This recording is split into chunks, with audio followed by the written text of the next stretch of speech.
이제 프랑스 혁명의 종식 과정과 나폴레옹의 부르주아 법 체계를 보겠습니다. 프랑스 혁명은 이제 단순히 왕을 폐위한 게 아니라 사회혁명이죠. 봉건주의에서 자본주의로 넘어가는 사회혁명, 부르주아 혁명이었고요.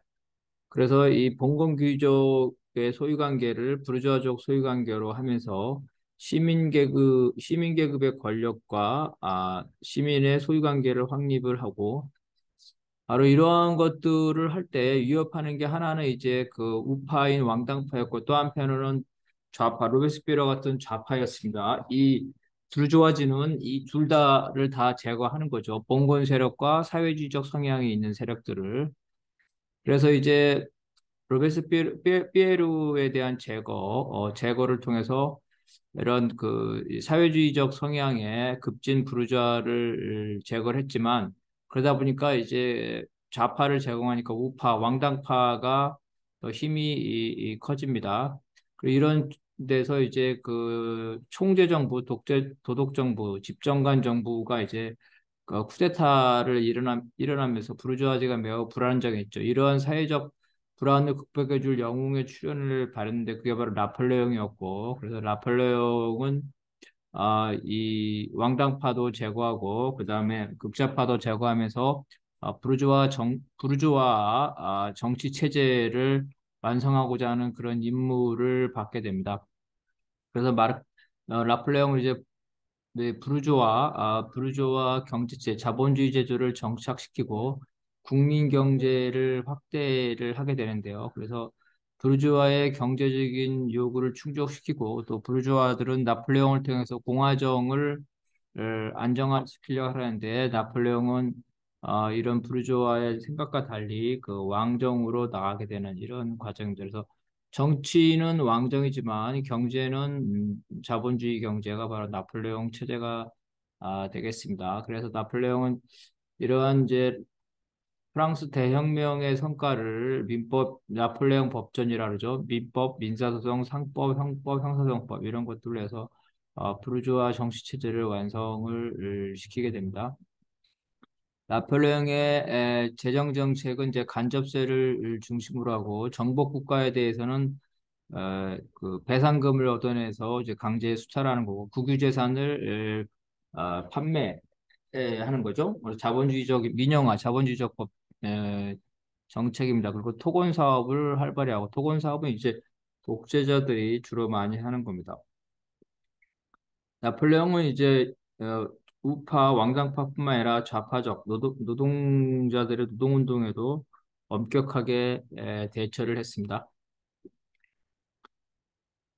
농민들은 나폴레옹을 지지했는데요. 왜냐하면 새로 얻은 농토를 나폴레옹이 그 지켜줄 거라고 생각했기 때문입니다. 그래서 이런 농민의 보수와 농민의 나폴레옹의 지지가 바로 나폴레옹의 황제가 될 수 있던 이런 것들입니다. 바로 이러한 전반적인 거는 프랑스 자본주의가 아직은 미성숙하기 때문에 자기 혼자 힘으로 부르주아 공화국을 할 수 없었기 때문에 나폴레옹을 통해서 정치적 안정을 하고자 했기 때문에 일정한 타협을 했는데 그 타협이 왜곡돼서 나폴레옹이라는 황제가 나타나게 됩니다. 나폴레옹의 절정을 보게 되면 나폴레옹은 전쟁을 통해서 자신의 권력을 유지했기 때문에 끊임없이 전쟁을 해야 됐고 그래서 일시적으로 그 아미행 협정을 통해서 전쟁을 중단하지만 이 아미행 협정이 계속 지속될 수가 없었습니다.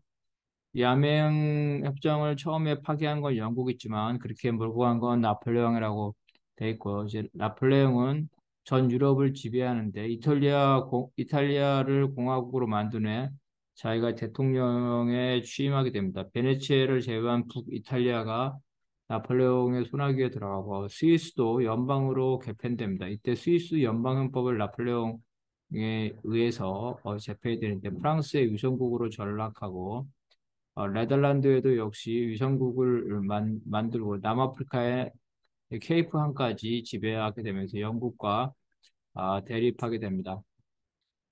나폴레옹은 영국과 통상 조약을 완강히 거부할 뿐만 아니라 영국의 상품에 대해 중상주의적 보호 정책을 실시하는데 영국을 봉사하기 위해서 대륙 봉쇄령을 내리는데 이거는 추후에 보겠습니다. 그래서 영국과 맺은 아미양 조약을 파기하고 다시 전쟁 상태로 갑니다. 그래서 프랑스는 본국과 자신의 식민지에 있던 영국인들을 체포하고 영국 상품을 몰수한 후 영국의 그 하노버 영국이 하노버를 점령했었는데 이 하노버를 접수를 합니다. 그때 이 하노버의 접수는 이와 관련된 오스트리아, 프러시아, 러시아까지도 이 프랑스에 대항해서 동맹을 맺게 되는 이러한 형태가 됩니다.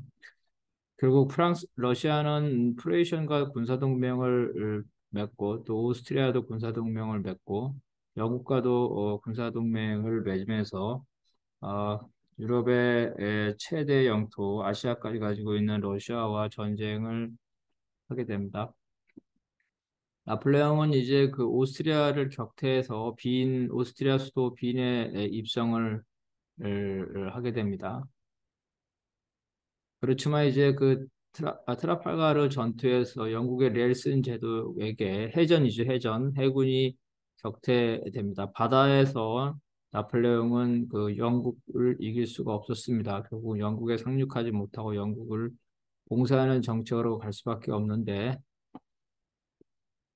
자, 오스트리아는 이제 그 프랑스에게 패배한 이후에 베네치아를 이탈리아 왕국에게 넘기고 나폴레옹은 이 나폴리 왕국을 점령해서 형 조세프를 그 왕으로 만들고 네덜란드는 자기 아우에게 왕으로 만듭니다. 멕시코도 어, 나폴레옹 자 멕시코나 이런 그 유럽의 식민지에도 나폴레옹의 영향력이 확대가 됩니다. 남부 독일에도 그 라인 연방을 창설해서 나폴레옹이 스스로 이제 보호자로 나섰고요. 그래서 이제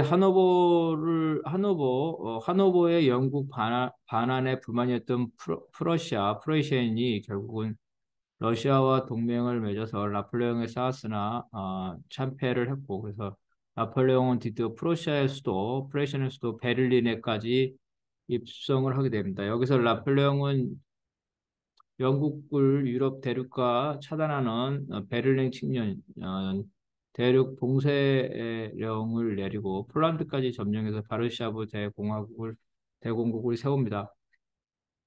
1806년에 대륙 봉쇄령은 이제 영국과의 전쟁이 이 경제 전쟁으로 전환됨을 알려주는데요. 이거는 영국을 경제적으로 항복시키려는 계획이었는데 몇 가지 그 특색이 있습니다. 먼저 프랑스는 대륙과 영국을 차단함으로써 대륙의 공업을 독점을 하라고 했습니다. 이러한 것은 이제 프랑스의 공업 발전을 위해서 대륙의 식민지를 착취하는 정책이었고, 그렇지만 나폴레옹 제국 전체를 해서 보면은 영국과의 상업을 막았기 때문에 상업 측면에서는 오히려 그이 내부의 반발이 됩니다. 특히 항구 도시가 큰 타격을 보게 되고 또 나폴레옹 제국의 각각의 나라들은 영국과 맺는 경제적인 수준이 달랐기 때문에 어떤 데는 이 대륙 봉쇄령에 찬성을 하지만 상당 부분은 영국에 대한 이 봉쇄에 대해서 반대하게 됩니다. 대륙 봉쇄의 피해자는 결국은 이제 그 대상인이나 그 수출업자 등 그 부르주아였고요. 그래서 밀무역이 광범위하게 행해집니다.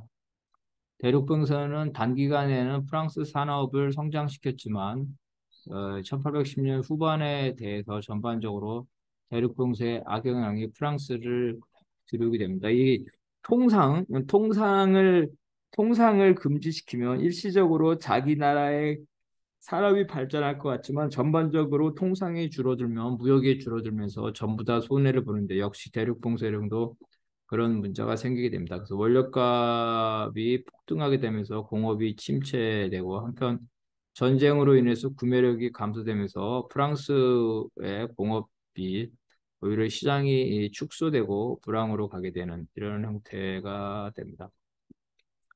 나폴레옹은 계속해서 이제 전쟁을 해서 프러시아를 점령을 하고요. 러시아와 프로시아까지 굴복을 시켜서 탈지트 조약을 맺습니다. 그래서 라인강과 엘베강 사이에 베스트팔렌 왕국을 신설해서 자기 동생을 왕에 봉합니다. 이 라인강은 되게 중요하죠. 프랑스와 독일 사이에 항상 그 이 국경 분쟁이 일어나는 건데 이곳을 안정화시키기 위해서 베스트팔렌 왕국을 신설하게 됩니다.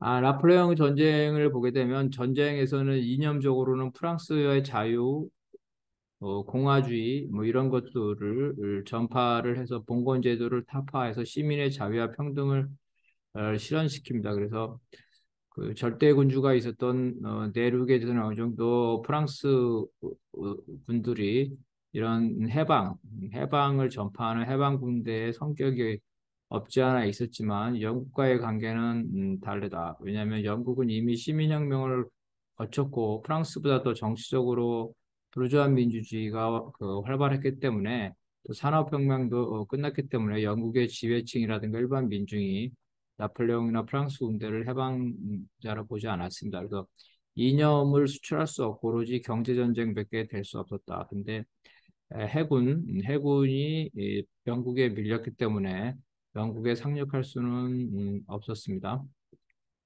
나폴레옹은 계속해서 이제 스페인이나 포르투갈을 점령을 하게 됩니다. 이 문제는 중남미의 스페인과 포르투갈의 식민지가 많았는데 식민지 모국인 스페인과 포르투갈이 점령이 되면서 식민지의 권력 공백이 생기면서 중남미에서 독립운동이 일어나는 이런 계기가 됩니다. 이거는 1815년 비인 체제와 관련돼서도 마찬가지입니다. 그래서 중남미의 독립운동은 바로 이제 나폴레옹의 스페인과 포르투갈에 대한 점령으로부터 시작됐다 이렇게 볼 수가 있겠습니다. 나폴레옹은 이제 그 카톨릭과의 관계를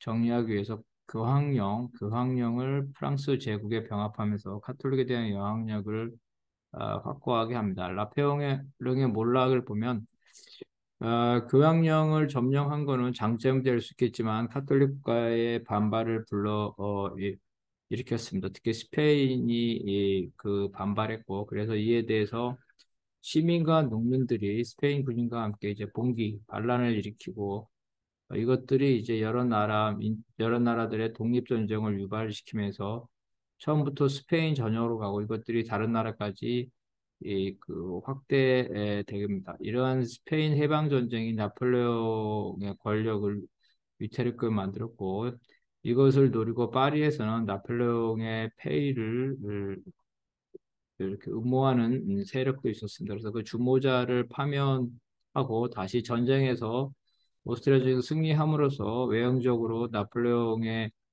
지위는 유지되지만 역시 이제 나폴레옹의 이 점차 하락의 길로 가게 됩니다.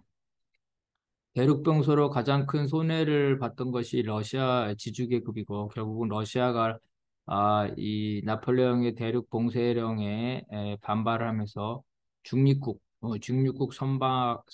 중립국의 선박을 입항하는 것, 일부 대륙 봉쇄령을 위반하게 되는 거죠. 이와 동시에 나폴레옹이 러시아를 침공해서 러시아의 모스크바에 입성을 하게 되지만 결국은 그 광대한 러시아의 그 영토 함정에 빠져서 결국은 퇴학할 수밖에 없었고 그래서 이제 러시아는 반격하기 위해서 프레이션과 동맹을 맺고 프레이션은 이제 아, 나폴레옹의 선전포고를 하게 됩니다.